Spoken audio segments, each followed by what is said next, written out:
बौद्ध राजा सम्राट अशोक प्रियदर्शी बाबा साहेब डॉक्टर अम्बेडकर, जिनकी बदौलत आज भारत भूमि नहीं पूरी दुनिया में एक ख्यात है। उनकी विचारधारा बाबा साहेब डॉक्टर अम्बेडकर की मंच पर कार्यक्रम की अध्यक्षता कर रहे अध्यक्ष महोदय, मुख्य अतिथि महोदय और पूज्य भिक्षु संघ को मैं वंदन करते हुए संचालक महोदय जी को और साजबाज के लोग,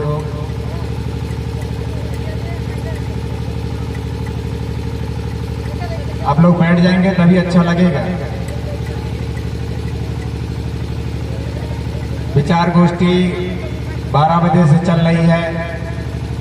विद्वान जनों के आप लोगों ने भाषण सुना, पूज्य भंते जी के देशना को सुना और हमसे पहले बोल करके परम श्रद्धेय परम सम्मानित आदरणीय आरटी अध्यक्ष साहब, आप बुद्ध के उस अष्टांगिक मार्ग पर चल करके जीवन को समाधि तक ले जाने के लिए जो आपने अंगीकार किया, आप बहुत ही बधाई के पात्र हैं।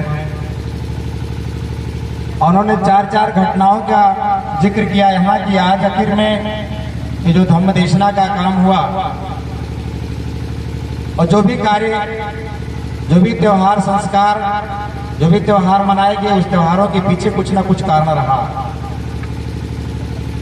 और यह 14 अक्टूबर से लेकर के अनवरत पूरा महीना ये काम चलता रहता है।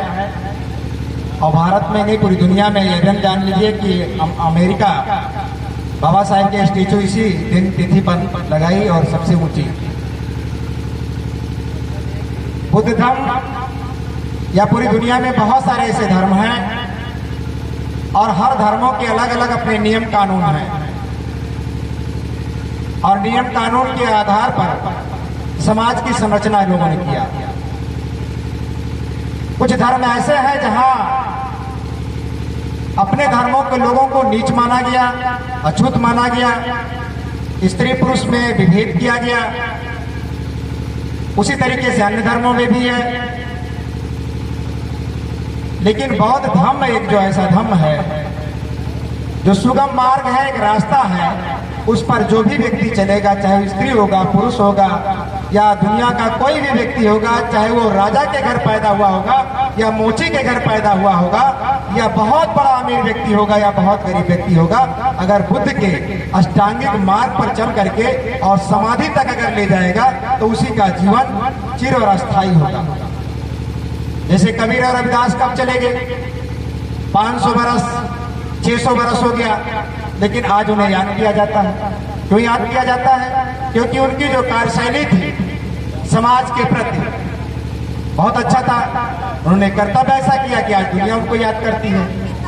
तो बुद्ध का जो कार्य था, बुद्ध ने मनुष्य को ही अपने धर्म का केंद्र बिंदु माना। अन्य धर्मों में आप देखते हैं लोग भगवान और ईश्वर अल्लाह को केंद्र बिंदु मानते हैं।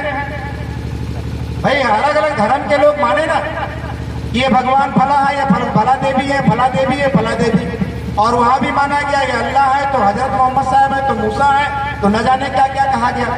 लेकिन यहाँ बौद्ध धर्म में धम्म का केंद्र बिंदु मनुष्य को माना गया, क्योंकि मनुष्य जो एक ऐसा प्राणी है वह विवेकशील है।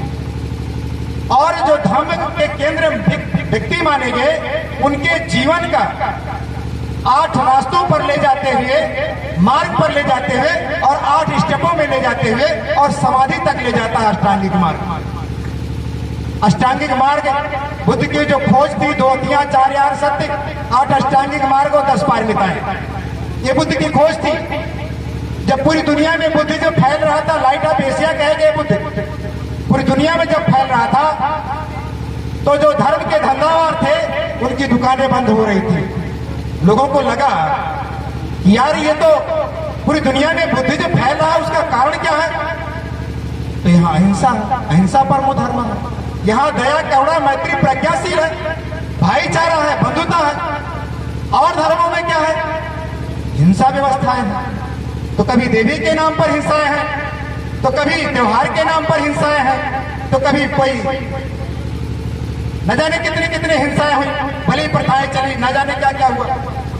लेकिन इस धर्म में कोई बलि प्रथा नहीं है, कोई पूजा पाठ नहीं है, कोई आडंबर नहीं है, कोई चमत्कार नहीं है, कोई अंधविश्वास नहीं, कोई पाखंड नहीं है। यहाँ मनुष्य के जीवन को कल्याणकारी बनाने के लिए उन्होंने एक रास्ता दिया, और रास्ता दिया अष्टांगिक मार्ग दिया। अष्टांगिक मार्ग में उन्होंने कहा सम्यक दृष्टि। सबसे पहला अष्टांगिक मार्ग का शब्द है सम्यक दृष्टि, यानी समान तरीके से देखिए, सारे लोगों को समान तरीके से देखा जाए। ये ना देखा जाए कि ये फला जाति का है, फला बेटी का है, फला बेटी का। अगर एक दृष्टि होगा तो चाहे जिस घर की बेटी होगी तो अपनी बेटी लगेगी, मेरी बेटी जैसे है, जैसे समाज की हर बेटियां, हर बहनें, हर माताएं, हर भाई लोग हैं। तो सम्यक दृष्टि मतलब सही तरीके से देखना, सम्यक संकल्प, सम्यक वाणी, सम्यक आजीवक, सम्यक कर्मांत, सम्यक स्मृति। इस तरीके से उन्होंने समाधि तक ले गया।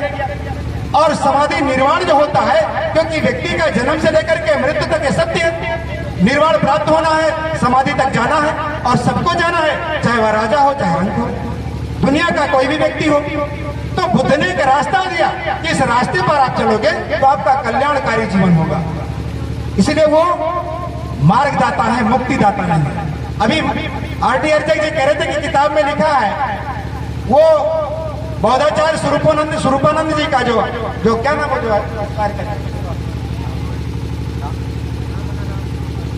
नहीं, अरे भाई जो अभी बहुत बड़े थे वो स्वरूपानंद जी,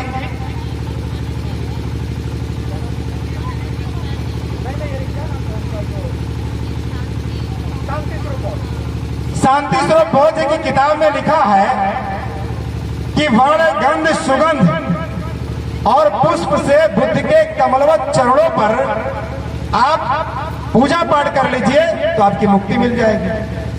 क्या ये सही है? अगर बुद्ध के कमलवत चरणों पर पुष्प चढ़ाने से मुक्ति मिलती तो बुद्ध ने अनिश्वरवाद का सिद्धांत दिया, अनित्यवाद का सिद्धांत दिया, अनाथवाद का सिद्धांत दिया, प्रत्यसमुत्पादवाद का सिद्धांत, जिसको अभी कार्यकारण का सिद्धांत उन्होंने कहा, और सिद्धांत दिया। और उस सिद्धांत के माध्यम से आपको जिस आधार पर ठगा गया था उसे विरत करने के लिए बुद्ध ने रास्ता दिया और कहा कि आप इस पर चलिए और चल करके अपने जीवन को बनाइए। लेकिन जब बुद्ध पूरी दुनिया में फैल रहा था तो इसमें लोगों ने घुसा और घुस करके बुद्धिज्म को कई खंडों में तोड़ दिया। हीनयान, महायान, वज्रयान, तंत्रयान, सहजयान।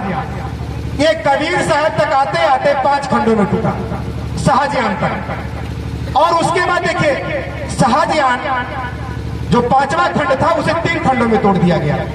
सहजयान, रिद्धि सिद्धि और नाथ संप्रदाय। ये जो नाथ संप्रदाय जितने हैं, चाहे वो केदारनाथ हो, बद्रीनाथ हो, विठ्ठलनाथ हो, गोरखनाथ हो, जितने नाथ संप्रदाय हैं ये सब बौद्ध की शाखा है।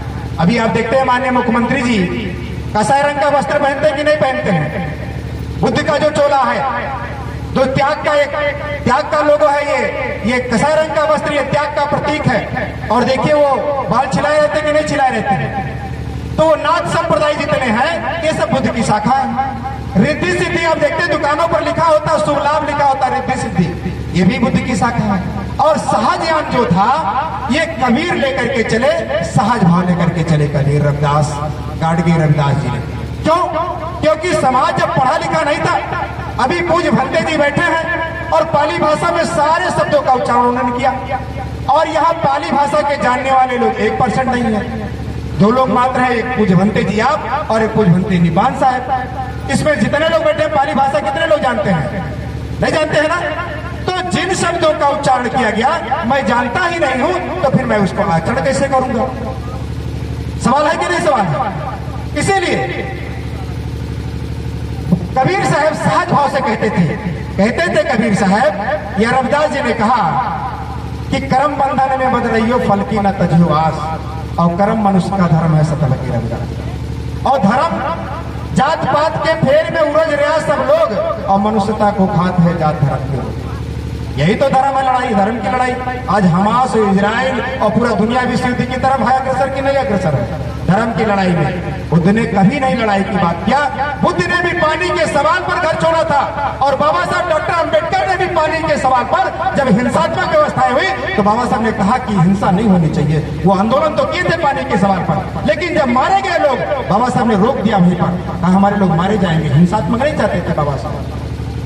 तो जो 8 खंडों में छोड़ा और बाबा साहब आखिर में 9 यान क्यों दिया? बाबा साहब जब 14 अक्टूबर 1956 में नागपुर की धरती पर लाखों लाख अनुयायियों के साथ उन्होंने बुद्धिज्म को ग्रहण किया और जब अभी आरटीआई के कह रहे थे कि जब पत्रकार लोगों ने पूछा कि किस यान को जाते हैं आप, तो उन्होंने कहा मैं बुद्ध यान को जाता हूं और उन्होंने 9 यान दिया। बाबा साहब का 9 यान है, मतलब सबका अलग अलग करते हुए 9 यान और 22 प्रतिज्ञा बाबा साहब ने जोड़ा। अगर अच्छा लगता कि हीनयान, महायान, वज्रयान, तंत्रयान ये सारे यान अगर सही हैं तो डॉक्टर अंबेडकर को 9 यान देने की जरूरत क्यों पड़ती? इसलिए उन्होंने 9 यान, क्योंकि समाज भटक चुका था। जैसे अभी उन्होंने लिखा ना कि पुष्प चढ़ा करके और सारी चीजें कर लीजिए, तो 8 खंडों को, बुद्धिज्म को तोड़ करके और दुनिया के जैसे भारत के लोग हैं, अब चले जाओ कुशीनगर, लुम्बिनी, सारनाथ, बोध गया। मैं जब गया वहां तो देखा कि कंबोडिया का कोई व्यक्ति आता है, थाईलैंड का कोई व्यक्ति आता है या कहीं के कोई आते हैं तो वहां बुद्ध के अलग अलग तरीके से पूजा करते हैं। बुद्ध की पूजा मूर्ति लगा करके, कुछ लोग बहुत सारे दीपों को जला करके उस तरह पूजा करते हैं और कुछ अन्य देश के लोग अपना ये जो गुड़िया होता है, क्या कहते हैं, माला को लेकर के और वहां अपने मन में पता नहीं क्या उच्चारण करते हुए और उसको बुद्ध की पूजा करते हैं। अलग अलग तरीके से अलग अलग धर्मों के लोग, अलग अलग देश के लोगों ने बुद्ध को अलग अलग तरीके से। तो आप बताओ बुद्धिज्म का ह्रास हुआ कि नहीं ह्रास हुआ? इसीलिए भिक्षु नागसेन और राजा मिलिंद से सवाल हुआ। राजा मिलिंद के सामने कोई टिकता नहीं था, वो बहुत बड़े प्रकांड विद्वान थे राजा मिलिंद। जब बहुत बड़े विद्वान थे, सारे लोग उनके सामने परास्त हो जाते थे। भिक्षु नागसेन जो थे उनको बुलाया गया, भिक्षु नागसेन गए राजा मिलिंद के पास। तो राजा मिलिंद से ने सवाल किया कि पूज्य भिक्षु से आप बताइए कि धम्म के ह्रास का मूल कारण क्या है? मैं नहीं कह रहा कि बुद्धिज्म विलुप्त हो खत्म हो गया था, खत्म नहीं हुआ था, विलुप्त हुआ था। जैसे कोई दीपक है उस बुझ गया था, ऐसा नहीं उसकी तेल बाती खत्म हो गई थी, उसे आप फिर जला दीजिए फिर जल जाएगा। तो भिक्षु नागसेन से जब राजा मिलिंद ने सवाल किया कि धम्म के ह्रास का मूल कारण क्या है, तो उन्होंने कहा 3 मूल कारण है। कौन सा? उन्होंने कहा पहला मूल कारण है अज्ञानता, अधकचरा ज्ञान, अल्प ज्ञान, पूर्ण जानकारी नहीं।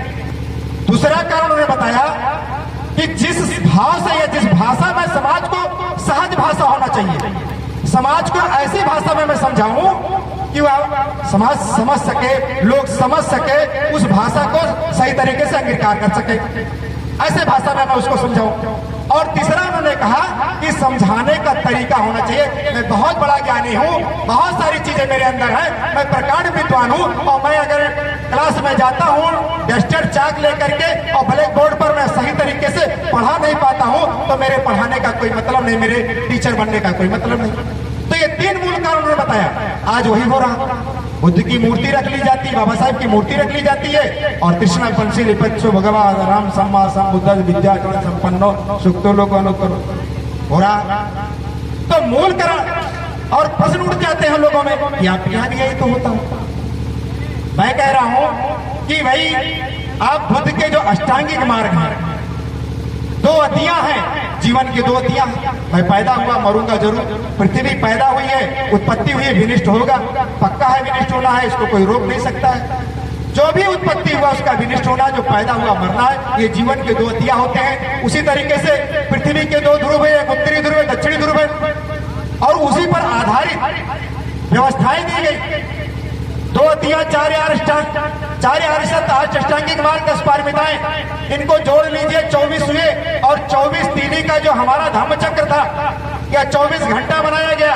बुद्धिज्म में 24 कैरेट सोना है, उसमें कहीं मिलावटी नहीं है। लेकिन लोग मिला करके आज बहुत तेजी से चले जाओ कुशीनगर, लुम्बिनी, बोध गया, वहां सब बहुत तरीके से और घुस रहे हैं सब, और घुस करके इस धम्म को पूजा पाठ का केंद्र, धन अर्जन का केंद्र लोग बनाने का काम करते हैं। जबरदस्त चले जाओ। अभी मैं गया था तो वहां एक मंदिर बनकर के तैयार है, बहुत सारे लोग घुस रहे हैं, इसमें बहुत अच्छी तेजी से घुस रहे हैं। और यही काम जब पुष्यमित्र शुंग ने राजा की हत्या किया था 185 ईसा पूर्व में, और उसने क्या किया कि 3 बिंदुओं पर मात्र काम किया था, मात्र 3 बिंदुओं पर काम किया था। अर्चक जी बैठ जाइए थोड़ा सा। 3 बिंदुओं पर काम किया था। किसी भी धर्म को चलाने के लिए 3 बहुत महत्वपूर्ण होते हैं, चाहे वो विद्यालय हो और चाहे संस्था हो या कोई धर्म हो। विद्यालय है तो विद्यालय के लिए एक बिल्डिंग होनी जरूरी है, उसके लिए साहित्य होना जरूरी है और टीचर होना जरूरी है, तब बच्चा जाएगा पढ़ने, तब छात्र जाएगा। उसी तरीके से धर्म को चलाने के लिए हमारे धर्म के केंद्र होने चाहिए। जो 84,000 बौद्ध स्तूप सम्राट अशोक ने बनवाया था, जो धर्म का केंद्र था, एक धर्म का केंद्र है मड़वानगर अम्बेडकर पार्क। उसने सबसे पहले क्या किया, जितने बौद्ध स्तूप थे उसको उसने नष्ट करवा दिया। पुष्यमित्र शुंग ने अधिग्रहण कर लिया। अभी भंते जी कह रहे थे कि बस्ती का इतिहास आप चले जाओ, भदेसर नाथ किसी और का नहीं है। भदेसर नाथ ये बौद्ध स्थली है, वहां धम्मचक्र का लोगो था और 2 धम्मचक्र बना करके साइकिल बना दिया गया, वहां जोड़ी बैल बना करके वो बना दिया गया है। ये भदेसर नाथ आपका बौद्ध संस्कृति है, ये बौद्ध संस्कृति है। आपका ये मौर्य घाट जो मूल घाट है, ये बौद्ध संस्कृति मौर्य घाट के नाम से था। ये नेबुलवा ताल आपका वही है। बुद्ध यहाँ आए थे, ये सब बुद्ध की धरती थी। तो कहने का मतलब कि जितने बौद्ध स्तूप थे उसने अधिग्रहण कर लिया, नष्ट करवा लिया जाए। दूसरा, उसके जो धम्म के साहित्य थे, धम्म के साहित्य जितने थे उन साहित्यों को उसने जलवा करके नष्ट करवा दिया। 2 काम किया। और तीसरा उसने काम किया, जो हमारे धम्म के संचालक हमारे बौद्ध भिक्षु बैठे हैं, धम्म के जो संचालक थे, उसने एक फरमान जारी किया कि एक बौद्ध भिक्षु का जो सर काट करके लाएगा उसे 100 दीनार दिया जाएगा। एक कानून बन गया और बौद्ध भिक्षुओं का कत्लेआम शुरू हुआ। बौद्ध भिक्षु भागे, कुछ इधर गए, कुछ उधर गए, कुछ लोगों ने चोला बदला, चोला बदल करके लोगों ने काम किया और एक बौद्ध भिक्षु का जो सर काट करके लाता था उस 100 दीनार देने का काम किया। हमारे जितने धर्म के केंद्र थे, धर्म के साहित्य थे, धर्म के संचालक थे, खत्म हुए कि नहीं खत्म हुए? लेकिन धर्म खत्म नहीं हुआ था, धर्म नहीं खत्म हुआ था। धर्म के जो वो थे वो खत्म हो गए थे, लेकिन धर्म नहीं खत्म हुआ था, क्योंकि धर्म किसी व्यक्तिगत नहीं है, धर्म प्रकृतिवादी है, पदार्थवादी है। धर्म का उत्तराधिकारी धर्म स्वयं है। इसलिए फाया 6वीं शताब्दी में जब आया और यहाँ खोजा, तब जितने बौद्ध स्थल थे सबको खोजा, तब जाकर के उसने फायान, हैंसान, वास्को डी गामा 18वीं शताब्दी में तब जाकर के बुद्धिज्म। अगर आज बुद्धिज्म खत्म हो गया तो क्या आता? नहीं आता ना। तो जो ये बुद्धिज्म को खत्म करने के लिए लोगों ने तरह तरह की षड्यंत्र किए। हम कहते हैं कि हम इतना अच्छा धर्म है, दुनिया का सबसे अच्छा, अभी जनेवा में हुआ है 200 देशों के धर्मावलंबी जाकर के और बुद्धिज्म को सबसे दुनिया का सबसे सच्चा और सबसे महान धर्म मानने का काम किया। अभी जनेवा में 200 देशों के लोगों ने माना, पूरी दुनिया के। अब आप बता दीजिए कि इस तरह दुनिया का सबसे महान धर्म, क्योंकि यहाँ मानव की बात है ना, यहाँ जाति पाति की बात नहीं है, यहाँ भाईचारा की बात है, यहाँ करुणा मैत्री प्रज्ञाशील की बात है, यहाँ भाईचारा की बात है, यहाँ बंटवारा नहीं है। तो आज हम ऐसे धर्म को पा करके हम लोगों को या भारत के लोगों को तो इतना महान, इतना खुश होना चाहिए कि कोई हिसाब नहीं। लेकिन होता क्या है, अरे यार डॉक्टर अम्बेडकर तो महार जाति का है, बुद्ध तो यार शाक्य वंश के हैं। लोगों ने कुछ दिन उनको लोगों ने कहा क्षत्रिय वंश के थे, बहुत सारे प्रचार किए गए और हमारे साहित्य की चोरी भी की गई। बाबा साहब ने किताब जो लिखा बुद्धा इस धम्मा, उस किताब असली मिल नहीं पा रहा, उसको लोगों ने जब परिवर्तित किया हिंदी में तो उसमें लिख दिया कि बुद्ध जब पैदा हुए तो 7 कदम चल दिए। अब बताओ चमत्कारिक हो गया कि नहीं हो गया? रबदेश सीने से जनेऊ निकाल दी, हुआ कि नहीं हुआ? तो मैं कहता हूं कि इतना उसमें जरा सा मिलावटी नहीं, 24 कैरेट सोना है, कहीं कोई वो बात नहीं, लेकिन हम बुद्ध धर्म को अंगीकार नहीं कर पा रहे। अर्जक जी कह रहे थे कि मृत्यु भोज संस्कार अभी 1960 में बना है, मृत्यु भोज निषेध अधिनियम, और इनके धर्म के अनुसार बना है, बुद्ध धर्म के अनुसार मृत्यु भोज निषेध अधिनियम बना है। क्यों बना गया? क्योंकि मृत्यु भोज का जो कार्य होता था वह आत्मा को मान करके कार्य होता था, आत्मा से परमात्मा का मिलन कराने के लिए कार्य होता था। आत्मा है, परमात्मा है, पुनर्जन्म, भाग्यवाद और स्वर्ग नरक है, कई इष्टों में माना गया था। और इंसान के अंदर आत्मा है। अब बताओ, जीवित व्यक्ति के अंदर आत्मा है, लेकिन यही इंसान जब पुतला बना दिया जाता तो उसके अंदर तो आत्मा प्राण प्रतिष्ठा कराते कि नहीं कराते हैं? लेकिन बुद्ध ने कहा पूरी दुनिया में कहीं कोई आत्मा नाम की कोई चीज है ही नहीं है, कोई आत्मा आत्मा नाम की चीज नहीं है। या अगर शरीर चलती है तो यह शरीर चलती है या ऊर्जा से चलती है। जैसे एक ट्रांसफार्मर है, उस ट्रांसफार्मर में गांव में एक बिजली है, बिजली चलती है, एक ट्रांसफार्मर उसको कनेक्ट करता है और ट्रांसफार्मर पूरे गांव को बिजली देता है। अगर ट्रांसफार्मर उड़ जाता है तो पूरे गांव की बिजली विलुप्त हो जाती कि नहीं हो जाती है? हो जाती है ना। उसी तरीके से आपके शरीर में माइटोकॉन्ड्रिया है। डिग्री कॉलेज के बैठे हैं साहब, माइटोकॉन्ड्रिया है। माइटोकॉन्ड्रिया को विद्युत का घर कहा गया है और वह विद्युत कनेक्ट करता है और वह पूरे शरीर में उसका ऊर्जा का प्रवाह करता है। और वह विद्युत बनता कैसे है? जो आप भोज पदार्थ खाते हैं उससे बनता है, पदार्थ जो खाते हैं उससे बनता है। पूरी दुनिया के वैज्ञानिकों ने कहीं नहीं खोजा कि आत्मा कहाँ। यहाँ तक सब कुछ खोज लिया कि कितने पानी, कितने ब्लड, कितने सेल, कितनी लंबी छोटी आंत, कितनी लंबी बड़ी आंत, कहाँ अमाशय, कहाँ यकृत, कहाँ गुर्दा, कहाँ कितना आपके दिमाग का वजन है, सारा चीज वैज्ञानिकों ने खोज लिया। आत्मा नाम की कहीं नहीं खोजा। इसलिए क्योंकि आत्मा है ही नहीं है। ये तो रचना रची गई कि आत्मा से परमात्मा का मिलन कराया गया। परमात्मा जब है तो सबको ठगा जाएगा। तो बुद्ध ने कहा था आत्मा नहीं है। इसीलिए हाउस में यह पारित हुआ कि आत्मा के नाम पर ये जो मृत भोज का कार्यक्रम कराया जाता है यह एक असंवैधानिक है, यह संवैधानिक नहीं है, इसे खारिज करना चाहिए। 1960 में मृत भोज निषेध अधिनियम बना, उसमें 8 धाराओं में कानून बना। 8 धाराओं में लिखा हुआ है कि यदि कोई व्यक्ति मृत भोज का कार्यक्रम करता है तो उसे 1 साल की सजा और 1000 रुपया जुर्माना।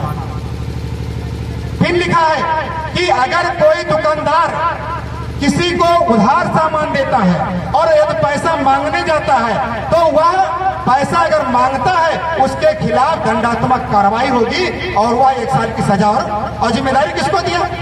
गांव का जो छोटा पटवारी, लेखपाल, प्रधान, ये सूचना देंगे किसको? एसडीएम को।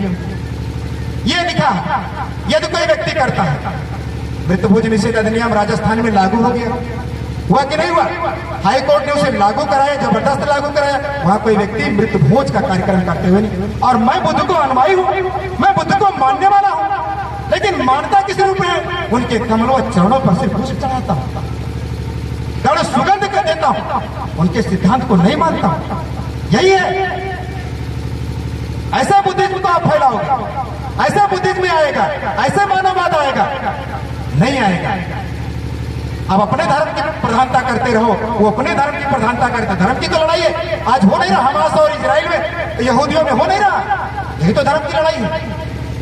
आज मानवता की, बुद्ध ने मानवता की बात किया और आपको ढोंग, पाखंड, आडंबर, अंधविश्वास से विरत करते हुए आपको एक अच्छे रास्ते पर, सुगम रास्ते पर ले जाने के लिए, क्योंकि ये मरना सत्य है। और मरना सत्य है तो कबीर की तरह, कबीरा जब मैं पैदा हुआ जग हंसे हम रोए, और ऐसी करने कर चलो कि हम हंसे जग रोए। ऐसा कार्य करो कि मेरे ना रहने के बाद यह समाज याद करे। कबीर चले गए, बुद्ध चले गए, अंबेडकर साहब चले गए, रामस्वरूप वर्मा, लाला यादव चले गए, साहू जी महाराज चले गए, लेकिन आज उनकी ख्यात लोग याद करते कि नहीं याद करते? उनकी विचारधारा को लोग याद करते कि नहीं याद करते? तो हमें उन विचारों पर चलने की जरूरत है, उस विचारधारा पर चलने की जरूरत है। इसलिए ये मंच जो लगता है, कभी कभी देखो मंच लगाने का अधिकार नहीं था हम लोगों को, और ना ही मंच लगाकर किस तरह हम भाषण कर सकते थे। ये तुम्हारा फंडामेंटल राइट्स है ना भाई, फंडामेंटल राइट्स है। नहीं, इसके पहले अगर मंचन जंगलों में होता था तो लोग उनकी हत्या नहीं कर देते थे भाई, छुप छुप करके लोगों ने किया ही नहीं। आज हमारा फंडामेंटल राइट्स है, संविधान है, मौलिक अधिकार है, तब ना मैं मंच लगा सकता हूँ। नहीं, मेरा भी कर्म कर दिया गया होता, जबान काट ली गई होती, माइक छीन लिया गया होता, मुकदमा लिखा गया होता, जेल की सलाखों में चले गए होता कि नहीं होता? और जिन लोगों ने किया हुआ। मैं भी 23 तारीख को अयोध्या गया था, कबीर मठ पर प्रोग्राम था, मुझे बुलाया गया और मैं गया तो वहाँ हाईकोर्ट के जज आए थे और लखनऊ पीठ के जो है बेंच के बहुत बड़े अधिवक्ता आए थे। मैं भी छोटा सा अधिवक्ता वहां पहुंचा और मुझे पहले मौका मिल गया बोलने के लिए, तो कबीर पर मैंने बोलना शुरू कर दिया। और जब मैं बोला 25-30 मिनट तक, तो मेरे ही भाषण को लोगों ने आधार मान करके भाषण किया और लोगों ने बड़ा अच्छे तरीके से कहा कि वकील साहब का जो वाणी है या विचार, कबीर साहब की जो विचारधारा, सच तो यही होनी चाहिए। और उस मंच पर देवा शरीफ के जो छोचा दरगाह देवा शरीफ के मौलाना आए थे और एक जो वहां के वो थे, वो पंडित जी थे, NBC भाऊ साहब थे, यादव जी भी थे, कई लोगों ने था। तो मैं कहा कबीर की यही तो लड़ाई थी, कबीर की यही लड़ाई थी वही जाति पाति का कबीर खत्म करना चाहते थे कि एक साथ हम लोग खड़े हो जाए। यही तो रविदास की लड़ाई थी। ऐसा चाहूं राज में मिले सबे कौन और छोड़ बरस भोजन करे रविदास रहे प्रसन्न। यही तो कबीर की लड़ाई, रविदास की लड़ाई सबकी थी। आज मुझे बड़ी खुशी हो रही है कि इस मंच पर सब बैठे हैं, हर धर्म के लोग बैठे हैं, लोग बड़े खुश हुए। तो मैं कहता हूं कि हम बुद्ध को अगर मानते हैं, बाबा साहब को मानते हैं या इनको मानते हैं, तो हम उनकी विचारधारा पर पूर्ण रूप से चलने की जरूरत है और चल करके अपने जीवन को कृतार्थ करने और अपने महापुरुषों के चरितार्थ करने की जरूरत है। इन्हीं शब्दों के साथ मैं आए हुए सभी अतिथियों का बारंबार नमन करता हूं, अपने महापुरुषों के चरणों में वंदनाम करता हूं और आयोजक मंडल को मैं बहुत बहुत बधाई देता हूं। और अगर मैं समय ज्यादा ले लिया हूंगा तो मैं क्षमा प्रार्थी हूं। धन्यवाद। जय भीम, जय भारत।